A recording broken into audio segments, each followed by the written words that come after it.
ɛyɛ Royal Baptist Asabre ɛwɔ baabiani ɔmo credit union mu no ɔmo pom sika ayɛ ntwensene wɔmo bofuafu no ɛne yɛkɔ baabiani anwumre ya yɛbɛkɔ aguna bobikuma ɛwɔ fifi mantem central region wɔmo suku dan no ayɛ titile ɛnyɛ ɛno akyiri no koraa no wifoɔ wɔmo bɛlele good school mu hɔ ɛma adesua ɛyɛ den ɛma wɔnom na Tamale Teaching Hospital ɛna mpanimfoɔ srɛ sɛ wɔmo hia mmoa yɛntwɛ anim aboa mo na asopiti no nyina ne na so ase anyina brem wɔmo se bridge ɔmo fa soɔ ɛkokɔ nkura bembe hɔ no bridge ya abata wɔmo bridge no asɛn susu ayɛtue yɛsɛ nsuo no ani aba fam ɛwɔ mantifedo atɔyɛ mantemu upper west region na yɛne ɔmanfoɔ di nkɔmɔ a wɔn kuro man susu mpo sɛ nsuo no ɛbɛtɔ ne ne kyerɛ sɛ deɛ ɛtɔ yaayaa hɔ no awerɛwosɛm a ɛtoo naa no apeatɛ kuro na kuro mu no nyinaa ɛgya adeɛ bi too yɛ prɛprɛ binom to ananan wɔnseɛ do a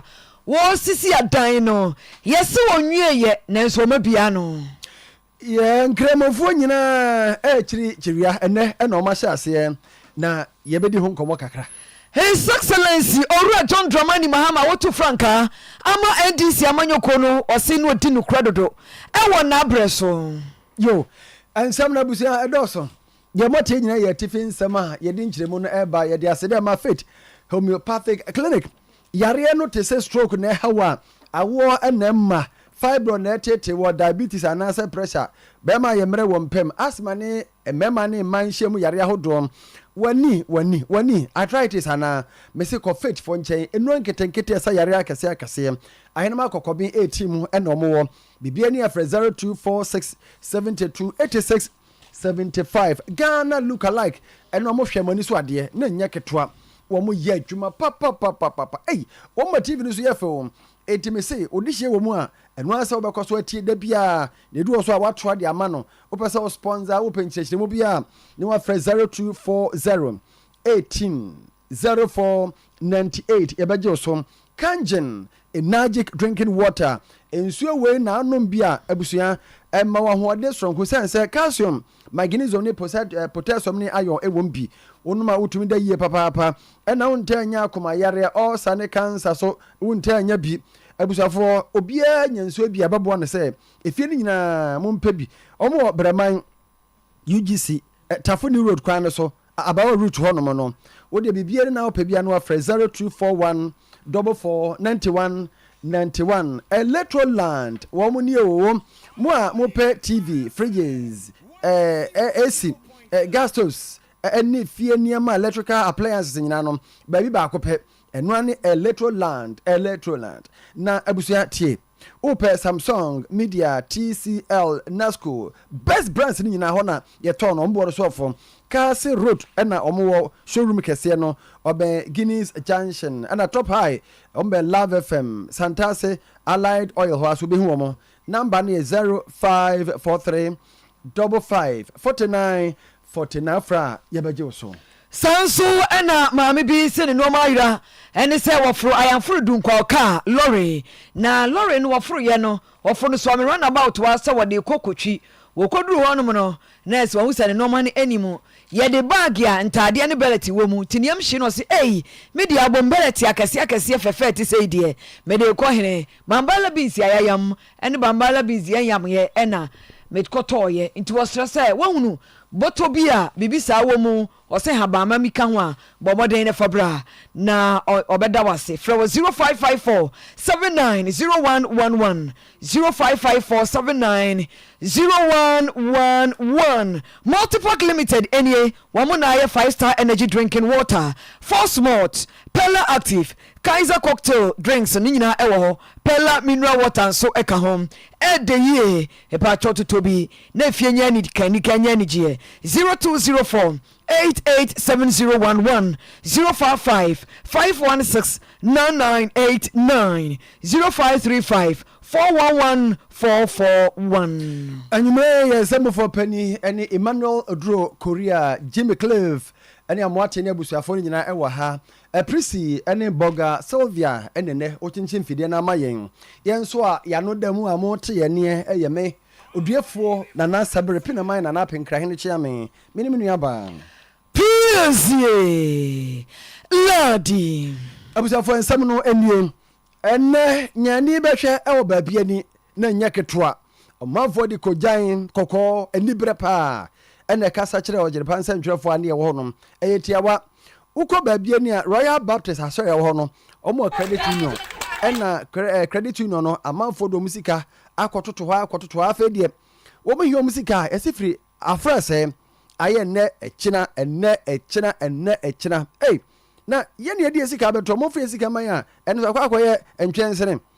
Na sɔfo pani a ɔwɔ asɔre no so ɔhwɛ asɔre no so kora deɛ wɔ se hɛ mo credit union sika sɛm no kora no ma ahoro me sa firi hɔ ma yi me sa de mo pɛ mo nyɛ. Na sɛ de adwuma wɔ mo a wɔdo sika kɔtɔ no bufuafu no wɔn ne yɛ bɔ nkɔmɔ sei. Because yɛ kɔ asɔre kɔ akɔto correction. Wɔkɔ no da atare kɔtɔ asɔre de obi bɛnya wɔn asɛm aka. Yɛ akɔ police station hɔnom ama police ni panyin bi ɔkɔ asɔre wɔ ha se. Ɔsrɛ sɛ ɔpɛtwɔn pɔsɛ asɛm da yɛ kɛse nti ɛmɛ mɛtena ne yɛn ka asɛm no. Yɛba no bɛkyɛ sika ne deɛ yɛmu bi yɛnya bi yɛbi blɛ akɔda bi ɔkɔ nurse. Wɔsuasu 70 million wɔtumi yɛnya nkɔtua. Ama n'anim maame ewu ade nti na mɔbɛ wɔ asɔre. Mɔgye sika ni mo pɔsɛ de sika ma. Sɛ nya de mo ayɛ asɔre. Ɔmo asɔre ni di na ato so na na ho ma yɛ sika dia. Yɛ mo nya asɔre na mo nya asɔre. Yɛ sika.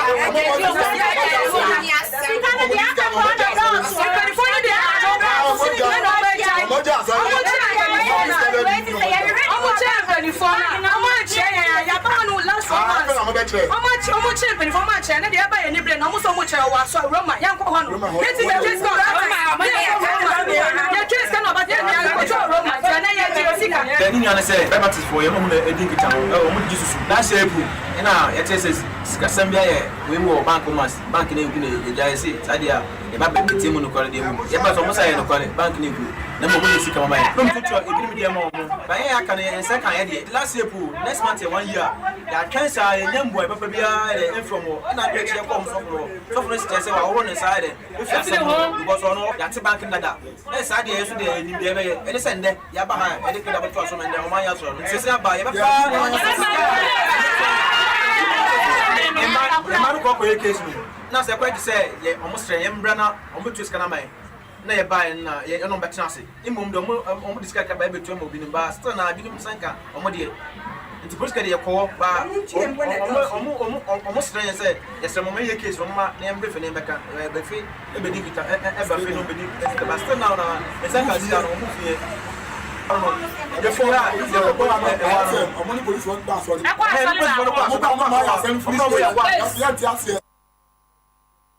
baby ani ɛyɛ Royal Baptist Asɔre ɛwɔ hɔ no credit union no ɛna amanfo de omusika akɔto a ɔmokɔdwo omusika akɔyɛ ntwɛnsene no.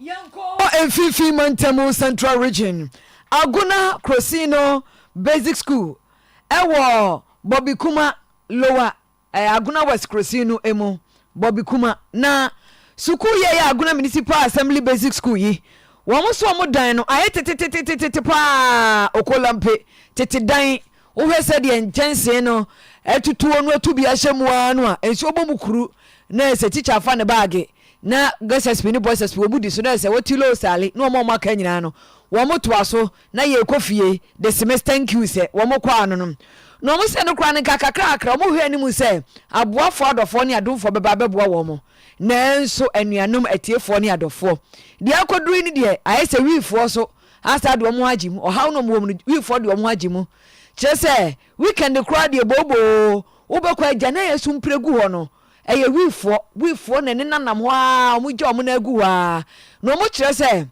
sɛ wini no na ayi bɔ n'ano na ɔhye n'ano saa na ɔhye ne to kan wa sɛbi wɔgya ne nan ya ɛne nyame ampata na ayi nnwomba mu no mu sɛ ya Peter Toshe nnwomba no mu simi nango agye free ganja no mo na wanya inspiration kakra de ani obɛnea ne ani de oni hɔ de obɛkɔ na esumpiri hɔ sɛ ya sa anwa one trip kyese sukuu ni akwada ko to ma won ko sua de meka sɛ twopon kra de ama ne no so na nisa akɔbɔ toilet ya gana yi so na ɛsɛ ɛni so bidie ya akye no hwido ya akye no wɔn bɛ pra hohoro hɔ ahwie no kwan bɛ no wɔn bɛ fa so a wɔn bɛ sua de ama de sua kra yɛ de wɔn sɛ yɛ ha kɛse mo mpa sometimes edu wɔn na sɛ edu anpa ne yɛ ba wa community no ɛyɛ edu wɔn so na sɛ yɛ class no yɛ sua no nsu ta wa yɛ teacher ne tim yɛ no leko fie ɛyɛ kyɛn da no so nyɛ papa wɔn nsu ta na fa ma no bɔpɛ na ama sɛ yɛ for yɛ class wɔn sɛ ba na ma yɛ ade sua no ntum sua ɛni ɛba na ma yɛ akɔ fie nti ɛsɛ dɛ one way, in school there is it in 2 school na cry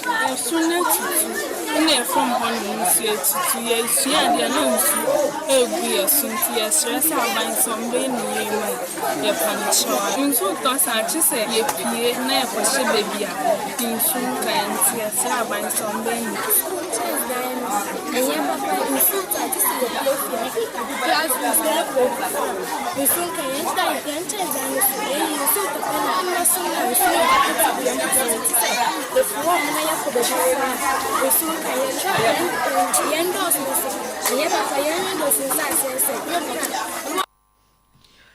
Asiofo no hawa mo famu no mode atutwa nanansa ene yenamusini a obotwi botrada ntam ho no de akwane abadia wokɔwe assemblyman no obusa se be na Bobby Kuma lower electoral area Agona municipal assembly basic school yi ehye wase honorable Emmanuel Otu die na wo ya fa ho no se emu oya papa na mo wo be stress o mo fa school no mu all student o mo samra emeboa me wie school ha 1994 in fact na school ha ye ni kankasa obiara o wie school ha bia ndo home school dia to pass man webo de esi no se ye de na ye kede aban a anhwe ne ye ya yetim de ma na edan ebi abu akumofree school dan ne ye chance dan na tutu efremo yi na tutu pillars esisi ebubu ebi odindi atatai ebi kwa pillar dan kase ebu na odi esi anim edep trap in fact ye koso de se ya nhwe ne ye kakra bi oye ne besi kro yi enam school dan mo fra wo school aso wo dos papa yi eti ba bi esi no eye oman mu na sem eye aban na sem eye MP nasem afa yetutu sre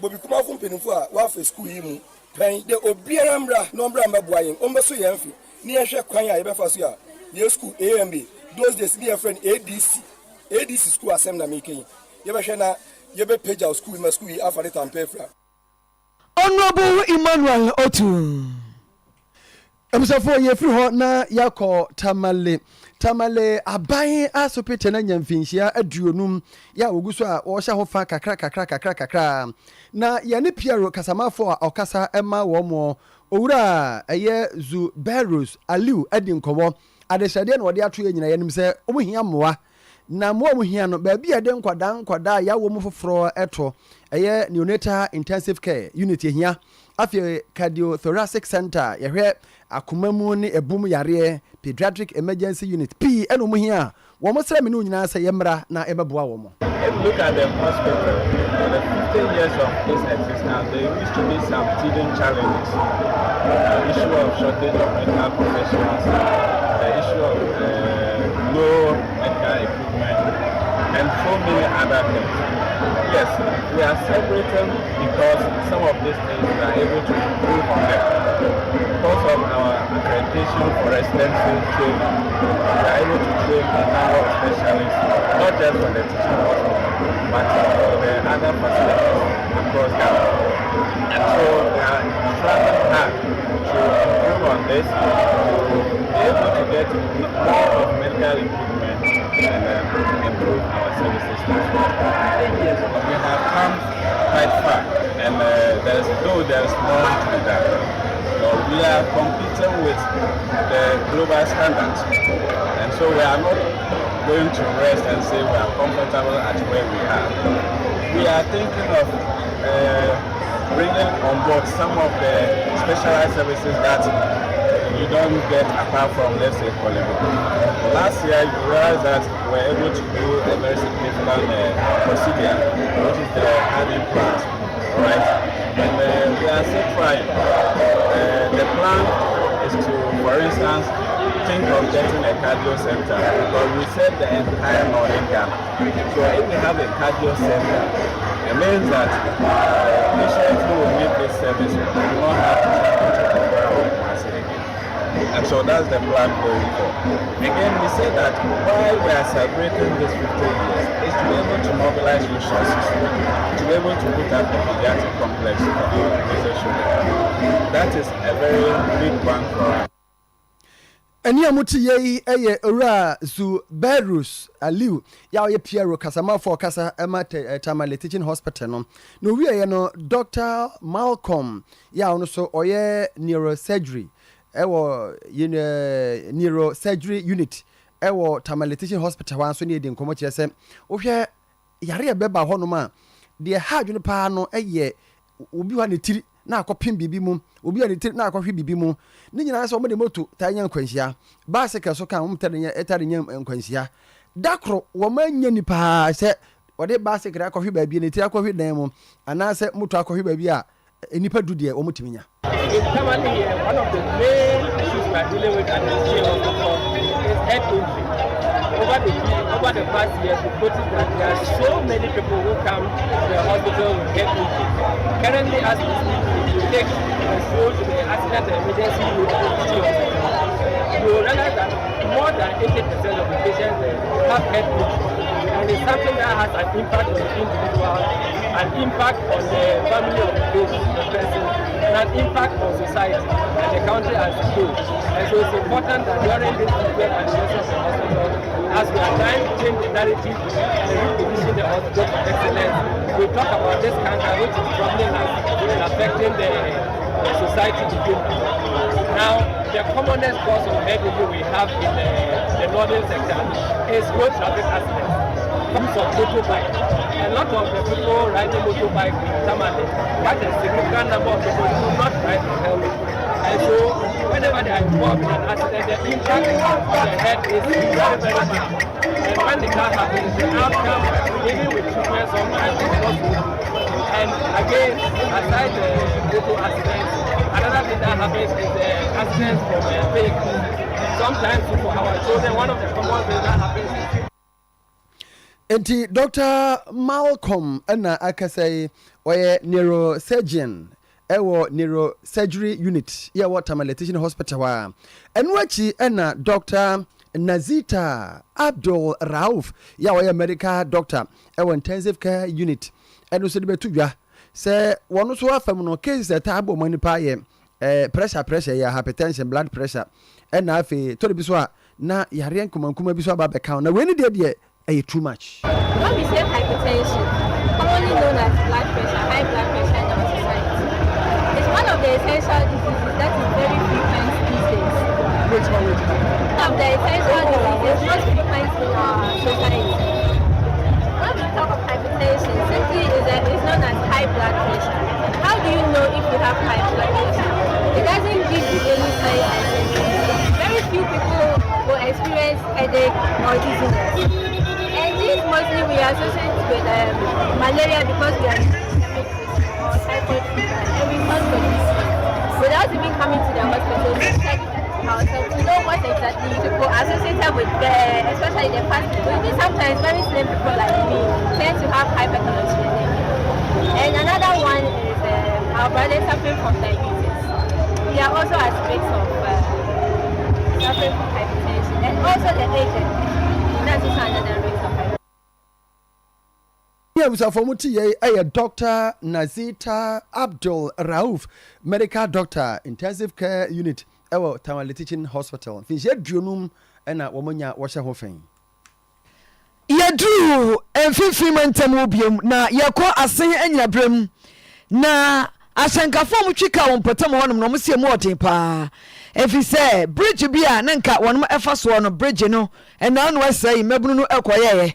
Asanfo Fransa ba biewu a wo mu su mama chesai mu oyapa. Honorable Thomas Kojo Ayensu eya assemblyman owon potam won wo ba homa no so yenkodi ehon komo. Honorable ma tue. Yo, bridge no e fine na wo how bay na diaba.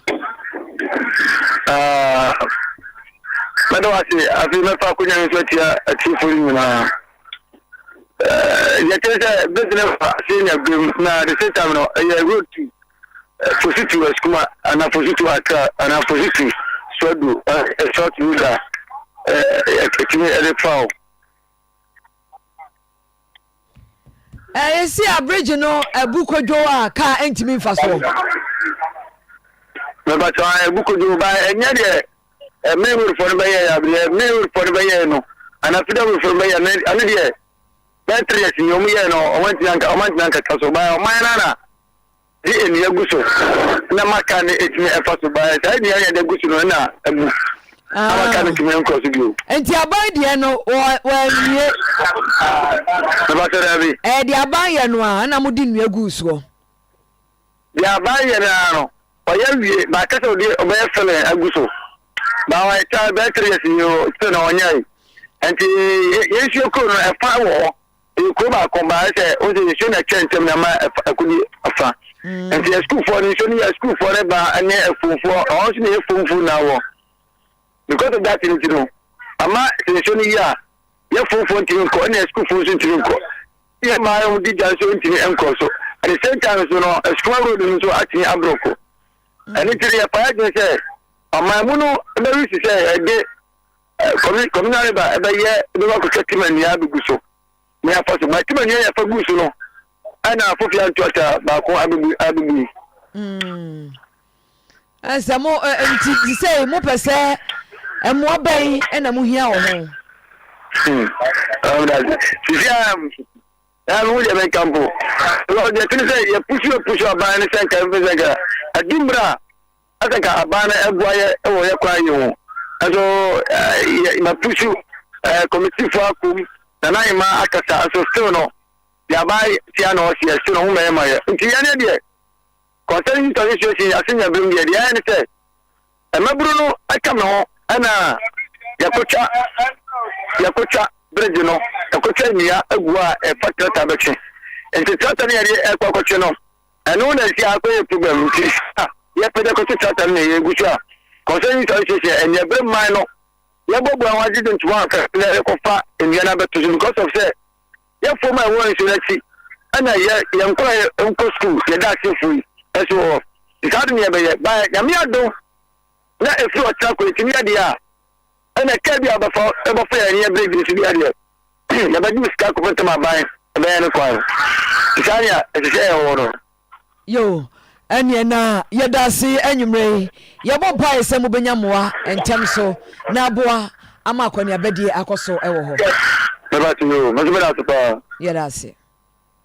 yo enfifi mantemo central region asen anyina brem yene assemblyman Owura Thomas Kojo Ayensu enadi nkomo yi na yese troaso akọ ahoma no so biem na yene Owura Harry tutu akodi nkomo Upper West Regional Director Emma Ghana Meteorological Agency adwumakuo no na de entie nie ne yatie ene se okomanti video ato emantemo Upper West Region ensuo na asase top papa na kenim se yen ha mom ne ensuo no tato kese ne hokra de obrensu afede ade na dane amma kuafo na ni age na so ye hwese ensuo eto akosi daben yera Henry tutu aba ahoma ne so mira majoe yeja yeda se waje enso wo kuma se Oyerepa FM so na wadaroma ensuo ya Upper West ahyase a etoi tuomatwa na se we de krokro da John hyase bubububu na ate ya akuafo be kire ma wo betime de aduanu ma ma yi ana Michia ni chiefo nyina emre ensure ataki to item ewo Upper West region enye ensure bia betimi agina so ataki se ebia akuafo omo planted bia but me twi na enye papa so I'm trying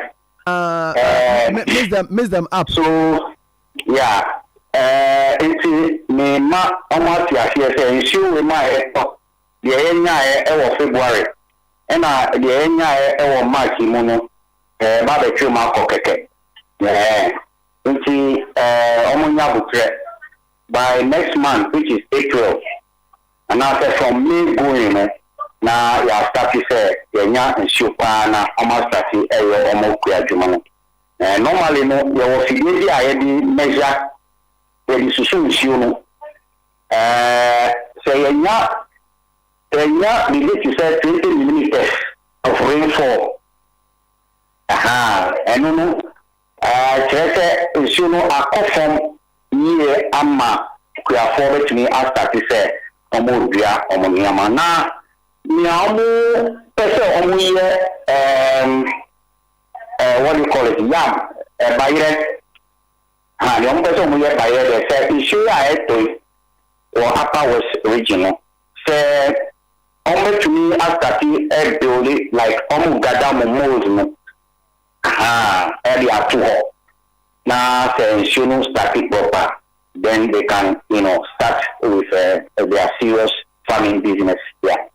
I see. Now menu abuabe kakra there na asasa factors be na ba ama rainfall pattern. I think the asasa wo upper west region because as usual yes Asabre na kenu say so no has eto say on say climatologically no upper west region extreme. Yes, we have our pattern of our climate is actually a bit different from that of the south. Yeah, season now one. You have only one rainfall season for the year, as compared to south only two seasons. That's a minor season and major season. Yeah. Normally, start free March, either March and now say April. I thought this one, this year, starting February. But February, no, and yes, I talk continuously. At 1, 2, 3, dinner, exactly. And then I saw March, Mususwa, and Mususa the same thing. Okay. And then up to third week in October. And now sometimes depending on the season, the forecast, no. Let's up to first week in November. Now say, and Ajay Kra. In fact, we don't let you follow. We normally come up with some, the updates, rainfall updates all the time. We will daily, weekly, midweek, and what have you, weekends, and sometimes we give warnings and all that. In fact, after this particular year, you number out with our seasonal forecast. Normally, seasonal forecast, and also it gives the guidance as to what will happen during the whole year so far as our rainfall activities are concerned. Wow. It is years to come. Remember, now I'm on the about to say, you bet to me, I ask you things, say, oh, a better see or this month, a better see or this month. Normally it comes every 3 months. May I update it? Wow. And it depends. Sometimes clouds will be in June or December. By then, everything I can also say, I see. But that's a part, Mr. Tutu. Now, why are they one catching come up? So now I see we're training yet. But why are they pa? What catching come? Now, Tutu near a dear Tutu, yeah, what Tutu or said Tutu near one to no. Who Tutu near ye be an answer different one. Yeah, or take also any man more voter. Now say will be at the one. Your friend saying, who did it? Commodore Bill, ministry, Commodore Bill, ni crew. I Steve Commodore Bimpe. Get Bramu na voter. Enti oteko koso adehye amwo voter no wura no area ha no wo ka ho bi no tutu we no. Yo. Okay. Yeah, sa. Ye da se ne menu tutu ye da se pa. Yo, mi so me da wase. Yo. Enti yane enua Harry tutu ene di nkome ona ukọ Upper West Region on the director Ghana Meteorological Agency ena yene di nkome. Yo. Yanko apiati eye kura ena no bridge kase bo kro no mu sada no na 20th January 2022 enfie mienu ena abai eye ka bi lorry bi na etwam wo hono ma no ma bi ewo mu a etisa topa ye kodi awuo papa ye ebinum to anana won se ebi hu roroi ebi prepare sada no ebi nan etete pasa yesie woni a wafiri mu woni okoda yaresa bia ebesi sabre won na pirekuro wada so a egusu a wo miemia nya asam ketwa aban no kyerɛ se obesisi adan foforo bi ama wo mo no matene mu sɛ de be ya omo so betena te asefo sa ahyeso mo mani agye wogusu a adan no enkra eba ne se onyansi nwieye nanso wo mo anya nkra sɛ boso weya mu ne de toso dumiensa ena ya 11th enti aka na mienu na wo ma commission wo ma bia no na se ya bia no hure kromati no se ahure sen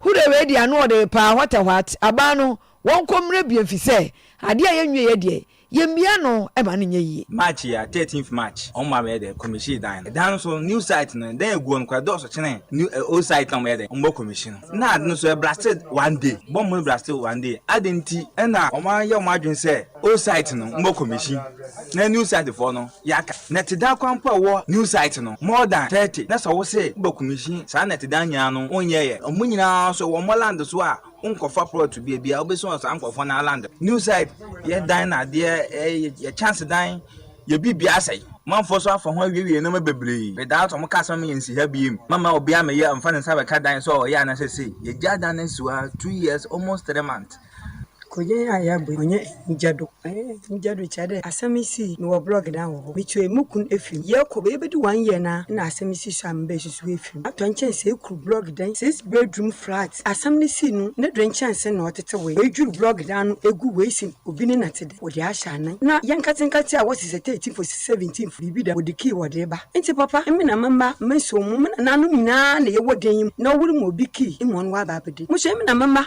na me na nanom na menso no ye fa na yabada abra obenyin o denyima nka obobo m onyi ho mu bebenyin panyin so asamisi na no so film ono so we gya me ba se o de egumudo demra yeteten wotitim go krokesim no ante dem nti yesram aso mutu anomo no nhwe nti obi bagye ni kria abada na obi so ada hi asem ni nyina ni asa wo hwe me dress na me minor aseminti press conference aye intina mama sra kwan abada de o yesu ni se apiati ayete no ye wo old site ni new site press explosion ni see ye no ukọ old site ye wo blog houses na ye wo mad houses likewise wo be new site ye wo blog houses and ye wo mad houses ukọ old site mad houses no eno na ba ni AC no blog houses no ye na adwin se obesi wo be new site ha blog houses no got partly affected repairs bebre wo say ye ni yi abane nyeye mad houses na wo new site and so ni na ebubu because 2 years down the line omo declare as a crime zone obi antumi ma adani na ebubu eno na ye ka kira abane say because ye yan nti say 13 for this very man on person commission kakra na but we are rather telling the government and then the whole nation and then we are finance no completion no commission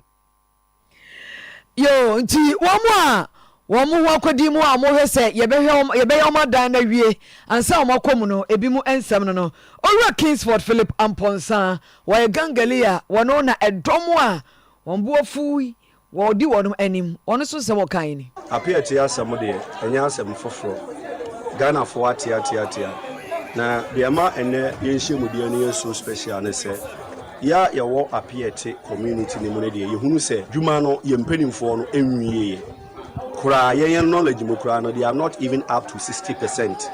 Enti no yenya ntia se mpanimfo ne ba be ye commission na ene ye ne bibi ye koso camp ne kire se mo be ye commission na omo wiye ne ye tina ho no mo be commission e be ha enu ti na ma ye first anhye mo die ni nyina one omo woko area dan ni sisi ne foforo no ye kohwe abom ne mu nipa bebre din ama nti ene omo che dan na omo nya bi number 2 core area hona no woman no more 9 blocks e be 11 bedrooms 8 bedrooms near about 16 houses and also your blocks are contractors na nkasa ne drigu ya make us say omo nc ma wo oba new site ya wo and at 33 you converting to rooms are 74 bedrooms and also empenimfo no nc enye wo hwe new site abane so yes so be ya dynamic eduru de o say onyo de sika be mai ya sha be si no mama yakobi account ewo fi asema ewura be si samre sika no so mai enti na no na ehunu se no aban no so mani pe nyina ete se dwuma no mawie enti ye be hunu se de ye betumi aya na se ye be ma Ghana man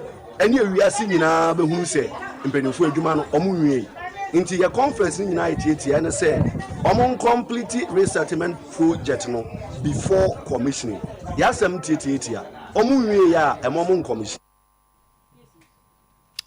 Owura Kingsford Philip Amponsa no na yenkwa homa no so ne ne krosini krachepanyi MCE Emma Prisia honi volley Dr. Isaac Dasmani enkodi enkomo se empenifo to ne nkra se nyame boa ochenechi won ba be commissioning e wo ho ana nhyehyɛ bɛn no ɔmayɛ ɛde ama ɔmanfoɔ aso wate ɔmanfoɔ nsɛm a wɔn ɛka no honorable Majoe yɛda ase sɛ wagye yɛn so yɛnya nkra afiri apiate sɛ nyankopɔn boa ɛyɛ ɔkyena akyi 13th ya mobɛ commission adan foforɔ a moasia ma wɔnom no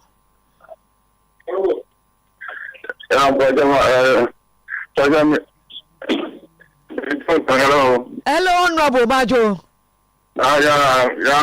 yo wada room na mebusa sɛ apiate adan foforɔ a aban no ɛbɛsia ma wɔ no ɛbɛsi no anaa wasi bia wie no nyankopɔn boa ɔkyena akyi mu commission ma mi fa fidie na mi tia wetie fo ni adofo etie mo na we bi sabi na mo de ho ze no prebia ni yo ani enukra nim dia na ye na ense wo bre na ususu se dia na asia ma manfo abonyanya na ususu se dia na asia ma manfo abonyanya sa am ze ade we bi sabi am ze mi so mi nya information ni se for this on the 13th, I'm about to commission Apiate project. Omoafa, a big crown of Sani Brenda, we are Modi Ministry of Lands and Natural Resources logo area to honor Omoacho upcoming event. I'm the commissioning Apiate on the 13th. I mean, about Kachipenny or High Gusa, Mamino Case Crown, inauguration now, contractor Gusa, or yes, where you are. A dining the meeting like I said is about 90% complete and can fix the Yamamu fixing the woman no more pay Binomusu painting. And the Navy contractors in the crown officially Cromo Hani over and farmer ESL. Now ESL for a consultant and some almost no said the BIOK and some more Hani over the Amari Construction Committee, no more so I guess a human of the ESL for no or more year and some say even Crampo Commission BOR. Construction na be engage community no and sana the commission in the official date be on more ebiapa nti you hear the big gram say social media ya no be kofa we no to my ban so na mo djuma ne de me no ka say contractors our side omo light our side omo twinsuo so and so aba side omo so no say omo say nsuo na de nyina so no omo be nya ni nyina e apiate o asi atia bisa any agree watch me and tiase ayedwuma yeda say no bre honorable yeah saying that most one nyame yedwuma yo nyame ka ho Dr. Isaac Dosmani aye Prisia woni Valley crache panyin ya abai crache panyin eno de yedi nkomoyin ohwia de omo ye national cathedral ni bia saa na madwene ne kire me so mo ba be commission omo ye say omo ko commission ya kujuta black kwanom kokoye no bia no mo koye bia no mai no ho no fear and panic we die ti abusafo ye ko enkremo sumo akonkyere no ene omo hyase nti de beka ne say Atabel Allahu akbar komisani Muhammad sallallahu alaihi wasallam na tiawa ene no omo hyase eye bra Alhaji Ahmed Muhammad Etafra no Alhaji Takrade ya wo ya for regional deputy chief imam kire se enye se bia wo do yefunu to a woni die no nko a na emum no number 1 self reflection wa do ni padua ni si wo hwehwe wo ni padua ni mo hwehwe wa brabo mo adwene mum from so a wa ye wasere nyankopon bone fache amanfo yire na ma wa pepe wo mo wa ma mpekora wa kope no amanfo guess a wo hwe wo mo krono a wo bo na ntitwitwa from so a wa ye ni na reflecting. Number 2, a spiritual growth. Ema unyini ewo sunso mo make as a Catholic ene ye nua so ye guso ye kire kom den en na fa SI strengthen one's connection with the Allah and say woni onyankopon obo ade ne ntem wo sai ma emu so twan sa mantatwe pa muntie alaji in a confirmation from Saudi Arabia, Oman, Christian, that is the Hilal, that is the woman, and Saudi Arabia, so you know, 3 hours. 3 hours a day, and not a month. 3 days, you know, all the time. So around 60 to 100% everything. If you have some confirmation, it will be a shower of Ramadan, because in Saturday, Pastor, Asham and the sorry, after prayer and fasting. In the 5 days of Islam, where you can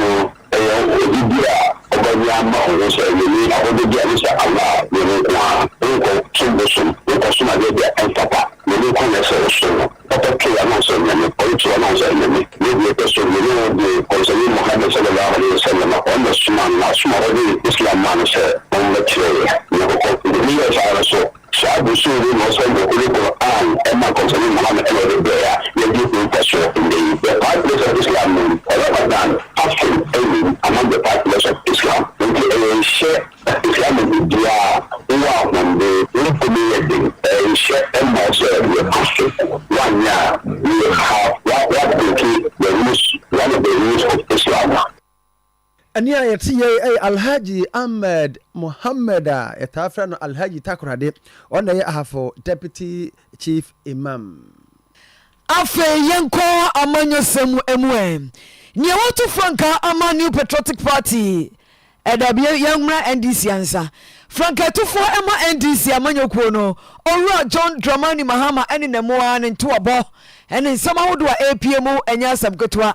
Ene woni a wo TV ana Facebook yi mubahu se ya bona baso baabi pa ya no Asabre Ajia the second of Bua wo mo amboshe na tade kumfa nya asabketwa na ne campaign mu ne to no mu no ene okoduru baabi no se ade ba ko aha no na manwosem yi so ye ne kodifo ne no kura nti ye so wonye wo ka no kura manya asabketwa na manti do was work asana Dramani Mahama wona kasana yo trash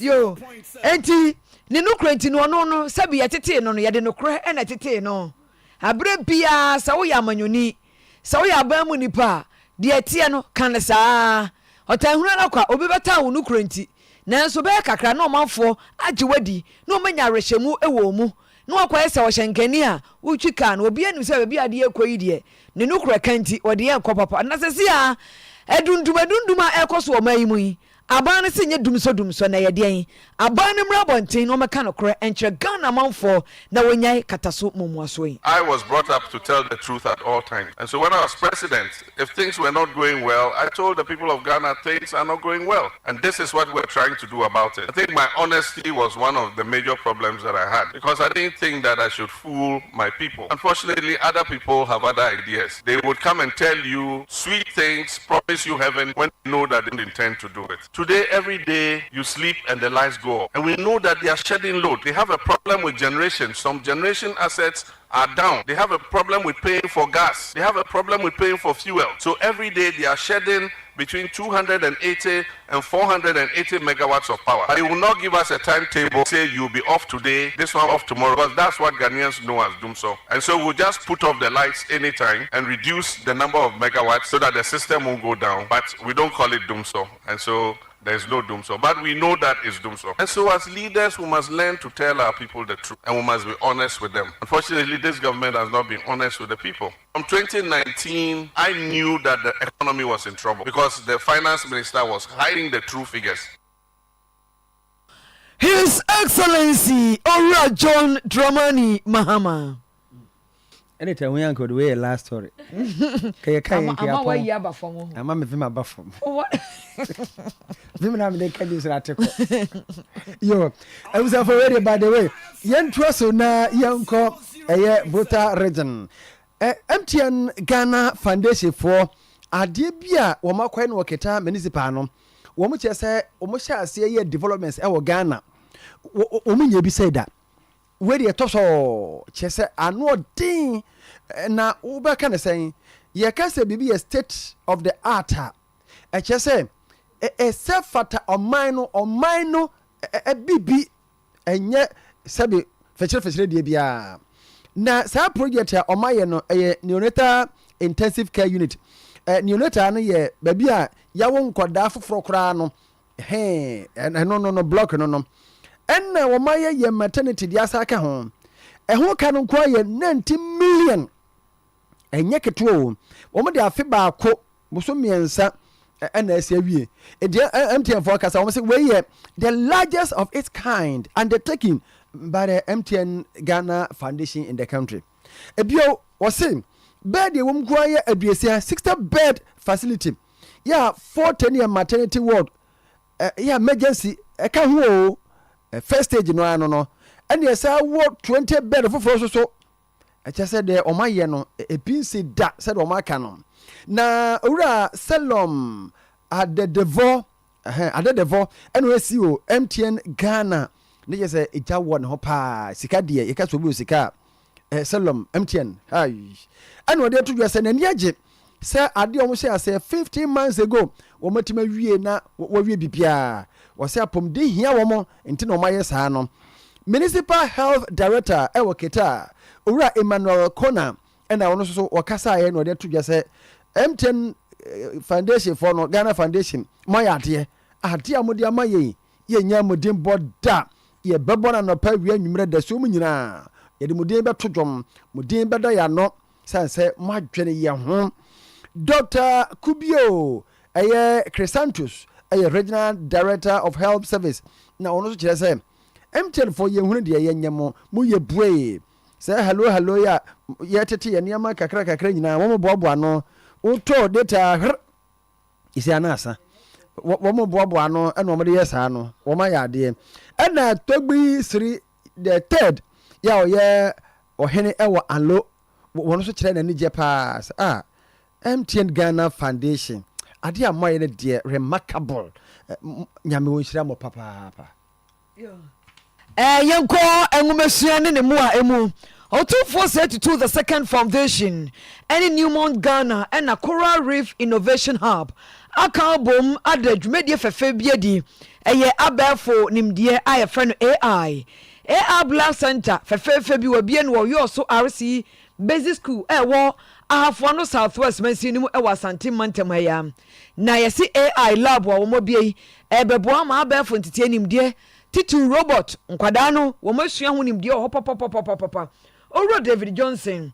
wono na communications director wo Newmont Ghana wo se de dwumakoi wo mo pe ene se wo mo beboa eye enwumakuo tuturu Oduefour Asabre the second foundation no na wo mama emabunu enye nimdie soronko na timi amomo abra esi wono yie daache nananum heads of schools and teachers, students and pupils, colleagues from the media, esteemed guests, ladies and gentlemen, today marks a pivotal moment in the journey towards improved access to education, particularly ICT-led learning and knowledge sharing.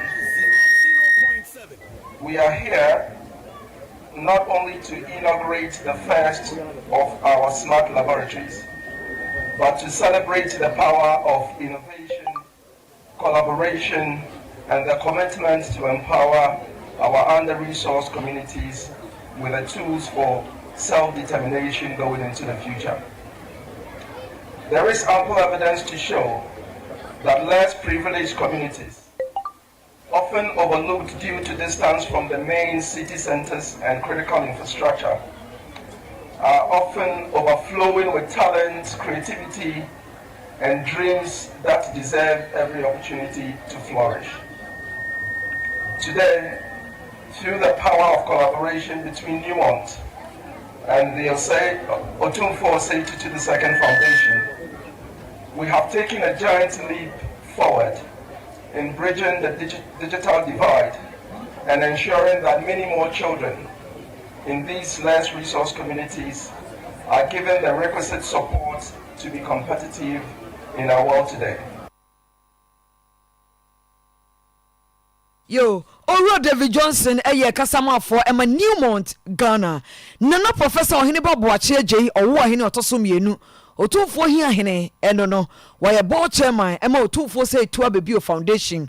Otu asuafo no fo se sa kwanya ya wo manyan omofansu bribi na wonya bribi na daachi watimi asusu bribi e wo ngomasuam. My mother sold smoked meat, which you call impunam, right? So I had 3 impunam every day. But can you imagine that someone who stole smoked meat can take care of a child to this level that you're seeing? It's because I used my mind. God gives us all a mind. And it's a terrible thing to waste. Our mind was given to us free of charge. And if you don't use it, you lose it. And this was one of the mantras of Oduefour Asabre, in whose stead I stand here today. And on behalf of His Royal Majesty and Her Royal Highness Lady Julia, I bring you greetings from both of them.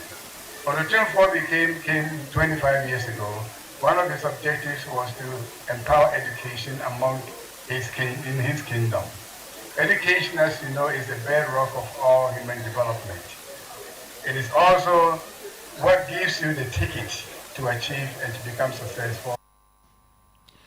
Nana Professor Ohene Bobuachi Ejeyi Owahene awotoso mienu Otufoɔ hiahene okogina Otufoɔ anemu na okyerɛkyerɛ nsɛmu na Mercy Krache Emma Hafano Southwest and Honorable Joseph Frimpong Bonsu osena ni agye ho chichiru di Asante Mera Otufoɔ 32 awababiewo ne foundation eyema engomahia ni mod se mwadre ho na muyi yoso awsi na modern sa na we ebrayen se de bele akwade bitwa sua de akọ animu na wabaye nitiefo ewo maimu hwa Afano Southwest this to be a ye boy ho monye wo adisuamu pa tisadia abai ba me modern bo so et ma koso pi se hwa abai eje na fam tie bia so na school etumpo wo maimu anitina abai obaye fe pimbe no ne edoso no Obaye Bosome na pe or the free education abaye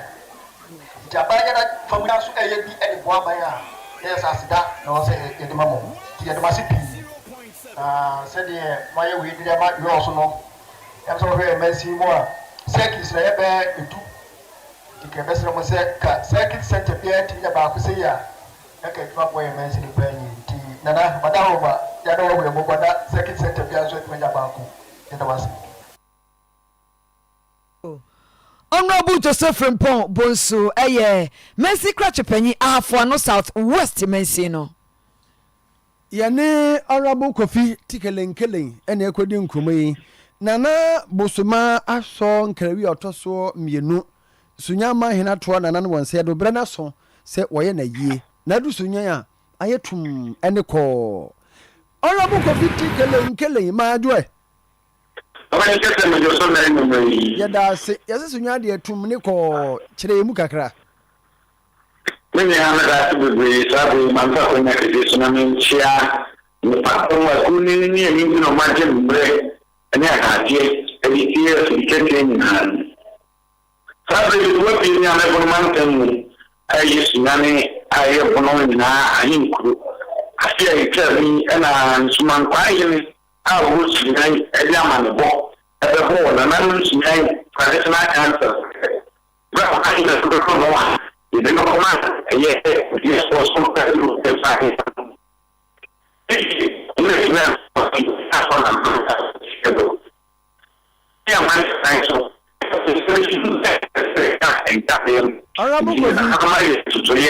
Arabu ko fiti ngele mo wa homa no minim se ye hawo aha se atwitwi kakra ntika ka ko bonkum kakra bi na mehwe ade okay ni na asenga aye eho ye kakra nti wa ko bonkum no sa tu one step forward bra wanim ba ko na mehwe okay ni na asenga asa ka han kra de ayasai me yasai no enti ne ko achi mom na mehwe Debbie aje gon mayen sa afro ne hwe ade ebusafo na mehwe se obeben yen kakra ntim ka so mra nanim na nkom men se de obekuma se obeben yen na amaye papa na me se onko dachi ene kra na masa ase no eti ye se frɛ no na so amane ode ba no e wo se kwa bia so ebusafo yetimi frɛ no na so multi pack eye nsu a abadwa so e wo na wo ma ye nsu abebra abadwa so no wo na ye 5-star energy drink me sing bronya yi ye nom obi aka se o enso ye de drinks ye de enya grow is no na ye nom Pella mineral water Pella active force malt Kaiser cocktail drinks we nyina wo mza no adwuma multi pack for no be wudro mo a wo beba wanum adwuma de nyame a kire nipa bi pa o factory ne kakraka and won produce bia under good hygienic conditions so kra eka ho enti wo bo wura kuro na so pe bibia to a ano no de 5-star energy drink de moje atum wo mu nuanom aba ye Perla mineral water, Perla active, Force malt and a Kaiser cocktail. Bibia ni amon fresh 0204 8870 and 11. Dr. Tam Dasunie. Midima for Herbal Clinic. Yare no. Uba wakai yare ben. This a one go. One non nyame bie nani so na daye bie nani a ko enwura mu ko twitwa wanidi 40 days.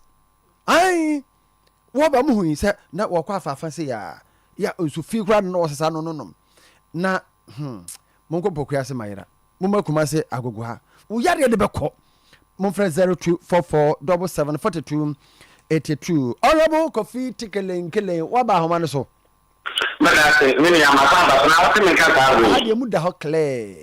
Medase. Ndi to aso a. Mini ya nduma na mekuso na meka. Eme se afia itwani ena sunya mayi ni hondo do makaka. Ena nananum sunya na tabi na kanso. E friends man ba. De na na busuma son kremi. Atunte tu ga ni mu. Osombo wo fo kremi. Amakoma ko sa be mpona na. Ana tabi do pante di ku funa na ye de ni share sa. So fanning ko edru na okope ayare emanna. The first man that you call the one sama. If you are in a quadrant, a man boy pushing your mind. After me, I just your mind get that banana cut you over here. Now, the same moon and the good moon, it's a natural, you know. Now, I'm thinking one time, I feel, and I ever open and not crabbing. I'm a man, it's only little from here. Now, the moon, what I ever want to eat. It's when I'm was made that also tobacco. Every good was me, I able to money, who free to Rusumeno, let I thought some home, but a year event match. They could see a year life if I get. She's a man and Tuntum, and I the person name. We are money. Who got snare, who the wishes Tuntum, we say to Muswa, she never could want them for him. Oh, 5 years so. Now, so I'm doing social 7 years. And I want to go now to the fourth. Green, but I already also. Was reach level as a deputy. With just to Amako, which is meaning is that in our workshop. The young people, so you according to 2 hours a day. Your friend, you could say, you didn't have smart something, you know, so it's the information of the name. That is a year, every question is very different. And I think that if that be my action, that would be a person using with me. It's another time, men want them. Yeah, but that's honorable coffee tickling killing. Yaminka. Yo, yenye ene de ama na bo friso nya ben. Yo, yanko Ghana Meteo Agency eyedwumaku a omohwe ewiem nsatraye ensam so. Wo mu aye enhyiemu bi ewo enkramantam acheche ewiem nsatraye se de siko. Ene kwan ye wiase afa na nyina ne Ghana ebetimi ada ye ho so. Na Director General Panyi Kwantrofo a woda Ghana Meteorological Agency ano. Ora Eric Esumai, wosensam twerefo ya yenya hweye. Na etoda ase anyi wo mu ni se adwuma no omo ye no oso mu nanim nimdie wo mu a omo nimdie ne konkan obetimi acheche akosi ase enye se wo tira radio so na TV so keke social media so keke na kase ensi obeto ne nko a wosi ya na nsam twerefo bi kase an Ghana Meteorfo obi kase wi abebo na wi ama o ani omo nya de wosi nye se wo be kase ayi ne nko a ensam dodo no a wo mu a wosi eja ma wonum no mutimi ye wonum adwuma yi. You know that we do aeronautical, we do marine, we do seasonal, we do sub-seasonal. We are working on climate projections. I think as part of the program, we get some presentation on all climate projections. And we've been told that we can't do this all ourselves. Co-production. We need to work with you. And so be interested in this. Get understanding so that we can also communicate well. Yeah, more than say the treatment other kind of agency, Ghana Hydrological Authority, Ghana Resources Commission, 20 meeting. so our way, Yabrabo, quite a bit of fast information and yet not take a decision. About now, it's me about development of Ghana. This is what we want. Understand us before you can. Please talk about us. If you don't understand us, and then you run us down. It doesn't encourage us. At least you know that the forecast that we give probabilities. We don't want to face your doubts and any misunderstanding and get you educated. Knowledge is power. So let's make knowledge important and support these institutions to be able to serve you and serve you better. Ora Eric Esumai. Ora Kojo Pankroma and a minister. He said, "Yeah, Ebusafo, Onona, Ura Sanso Post no, Aba Besi, Nenaso, said the Ericade Atumanimuno. Now, what they are told Ghana Hydrological Authority in Penophonim, so on to Tony be or better to be na Yamonchi Monka drains. Ya emosisi no wonyi mu bibia ne esuawoma ba mu sa sa susua ne betue etue so a anhwe ya na akofa asama ba enti wo ha se ye ne yi a ensuo no to beje babi afa kama na odi tudwa na Odo River ya ewon kra no na otim and odi wetudwa. There are about 3 major contributors to the flooding challenge that we've been trying to deal with. There are many places where there are no proper channels for evacuating the average volumes of water that may come as a result of rainfall or something. And in those areas where you have the natural air channels, those are the areas where we are constructing the storm drains or the big channels like we saw earlier. So that's one intervention, and you require a lot of resources to be able to do that. The second is that there are places where you have storm drains or you have natural channels that require dredging because these drains are open. And because of our habits as people, as you saw in some of the other areas, while the construction is ongoing, people are still throwing debris and rubbish and materials into it. We can come in and build storm drains, but if the local communities don't take ownership to ensure that they are not choked. If the local community take ownership to ensure that, for example, where we are doing this catchment system to ensure that the silt that comes from uphill are arrested, they don't take responsibility to clear it regularly, all of this will go away. We will work to ensure that the funding is available. You work to ensure that the contractors are on time and in accordance with specification. But additionally, what I need you to do is to make collaborations with the local assemblies and the local community so that they take ownership for the maintenance of these projects. Then they don't deteriorate so that we have to look for more money and come back to come and do the salting after we've done. Honorable Kojo Pankroma and the Minister Works and House and Battle GPC capsules and Mr. Bomadi Naman San Kabia Numere a year, Oyerepa dear and one no Afia na honam tayo hene Ojuson 10 a mawo de poa a dreba buano Battle GPC capsules. Baby a tonto drop ya also per Battle GPC capsules and Mr.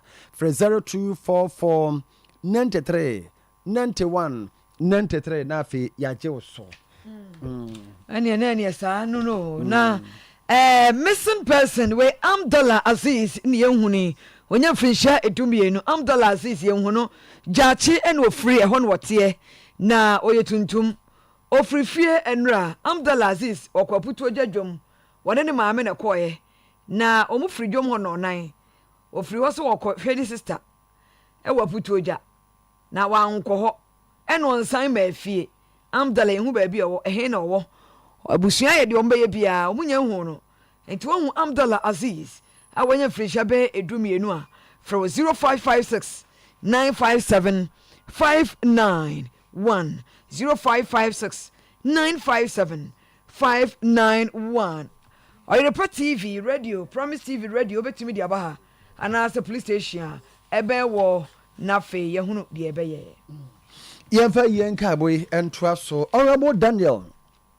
Ochem Abuaje na yenka boni His Excellency Nana Ado Dankwa Akufo-Addo Ghana Mampani His Excellency Dr. Mohamed Bawumia Vice President Republic of Ghana Osai flag bearer NPP Nana Ntwa Brempon ya otoso miensa atwemahene Nana Ayim Awira otoso mienu tuase hene Aguna busu apani opani Kofi Agye atwema fon ase Bafo anoche Abuaje etafra na P Germany enwo Owura John Brain Abuaje Canada Honorable Kofi Mafo DCE yawo atwomampo noa Honorable Asenso Boache MP Bantema one betu ofata Daniel Chama Boaji enuanu bi ma me adwoa saa edidwa tanoso nana ma kowa kejetia Dubai afe mata pamade Bantema ewura kwabena fori aboaje etafre no Mr Okono no odidwa kunani a ne dofo afiri mu ura Daniel Ochem aboaje ofata na yere eye maame Dr Adwoa Santoa aboaje US enwo Emma uja omachiri eye Daniela Ajapoma aboaje ena Joshua Charles Ousu Mensa aboaje abusiansi amfantum anim se Honorable Daniel Ochem aboaje afiri mu ofata kane Bantema MP CEO 2M Express and MGI Finance Limited onya 50 years finchie duro no memede ben obusase oye mu no na yadda na atwoma boko ehwa ne be bibia na esie na atwoma boko ha atwoma boko school park no so hwa ne be ye no owi akwasiada 17th this month ya bako na ase so atwoma boko Pentecost owi na wasa akoto aso bi obusase mumra na mmoja momo Eye 1 week observation na otwena aguna busua panyi kofinti na monhene aboaje asiedu otoso miensa panyi edu jamfi okumase ha akwasi boatin otitrem oba panyi ya asokwa oba panyi abena nyameche busua dooso eja ne adua na busua panyi na namanfo a wona mon osiemfa kasafidie so ensi omanfo se wonde hye oba panyi comfort kwa ofiri mo no afa na busua atena se na obedi na otweda nyankopon bo a ochena 12 March ya oba panyi comfort kwa ne ta friend maame kwa onya frishia ediotwe enwotwe enuanu ma ne mema ne na natiboa na mon Constance free mu wo Italy adwo kwa ewo na mon amakonedu ewo Kumase ha emma ene Joanna Owusu senior ene junior London Gladys Owusu Prempe ewo USA Eva Owusu ewo Kumase ha Emilia Mofa ewo UK Manchester ebusua santini nyina Nyankopon eboa Brema New York Ajem Hotel Swami offenso kwano so Brema New York Ajem Hotel Swami offenso kwano so no nsia nopa ekosi enwumre no nsia na osi mpata na wodi na otweda no ewo ho oba panyi comfort kwa na otweda eno no afei oba panyi comfort akusika wono so na ye enkaibo enie woni oti ipaso ne na beduka akire asona hene agogo nana kwaku jamfi ban mu hene opanyi kwadwa asamo abusua panyi no ochiame kusi wa agogo omahene chiame nana adakwa yi adom hwidiem dwanto hene nana opuni yanchi ade so aba hene nana kwaku ata eni agei ose krom mankala dikro nana frempoma ye ban mu hema oba panyi fobi hwidiem dwanto hema nana ofori boaten majida dikro nana dakwa yi adom bebo me hene bema opoku nyantachi okoji ade abrewapon hene nana kwasi wusu wonshaye su dikro the Apostolic Church of Ghana Agogo Central ene na Nukrom Central District nyina aka ho Deacon Joseph Amwaten Jr. Oyerepa TV ne FM ne maame ne da for me ba panyi comfort akusika ani atafre na osika onya frisha wa ha ani du abusua de ne tompem 16th March 16th eye memende di anim ya odin metompem wo se kro mankala ben asante achem agogo no nan empem ahomache kosi anopa no nwotwe empem na wo se kro mankala hwa no beye ewufosom ama no omamu no so a wode bekọ amusie asante achem agogo nchen hwa ye wo se kro mankala no akokora maame ewo ho no mo yankopon bo 17th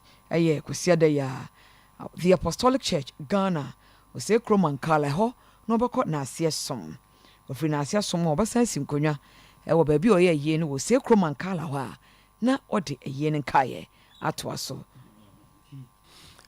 amwati free ose krom no asa betena ose krom mai wasa na natwene no okay na natwene ne hunsam no wonam kra na usuru yesu twetwe tiretwa ofri ha na akotwa ha na akoye sei wa ha saasem na Yere ka se body si yenuanom bi edi wo ma woda ne eye Rose sewa afri onyame de afe baako aka yenua bai ni mfie ho ma Rose menua ba Rose sewa afri yie onyame nka ho pa watem efri sofo bo ate ho na ma menya akọ ene abusua ni nyina na Rose sewa free ye wo hye Oyerepa adwuma efo nyina so ye ka obi ye de fo asofo bo ate so na ma menya akọ so na ye wo hye nti sewa onyame ntene nim kyerɛ wate na ɔno masomdwie ɛnan so yɛ Rachel Sechi awoda ɔwɔ hwidiem ame basic school beka hwidiem na beka ohwim hwidiem ha yɛn ɛna ɔwɔ a odi na awoda efiri akɔsua entwiwa nkyɛn nkran ton ɛna ɔwɔ Rachel Sechi happy birthday ɛnura na yɛ mea menua sɔfo maame boatema ɔde Victoria boatema Asabre ɔkɔ aboa so a sɔfo maame boatema ɛno no ɔkɔ a mofrɛ no spiritual IGP spiritual IGP nasare no ɛyɛ the blood of Jesus ɛwɔ aboa so hema kwan no so ɛno a na yɛ menua ba ne birthday bɛdɛ me frɛ no akua on edi machi direct nti me friend akwi nti akwi me so me na abusuafo nyina ye maame ya akoma ye papa Kingsley Owura Asabre anuanom nyina bra say yaw sister ma say wa be ma yaw myself Kate Mabena Christy and Badu ye nyina wo so happy belated yes birthday yo ene na ye de besia Oduefour Asabre pina manie na na penkra hene chia me ne me nua ba Piesie Lardi Mr. Michael yaw esumai on na yire maame hana o mo se Christ aso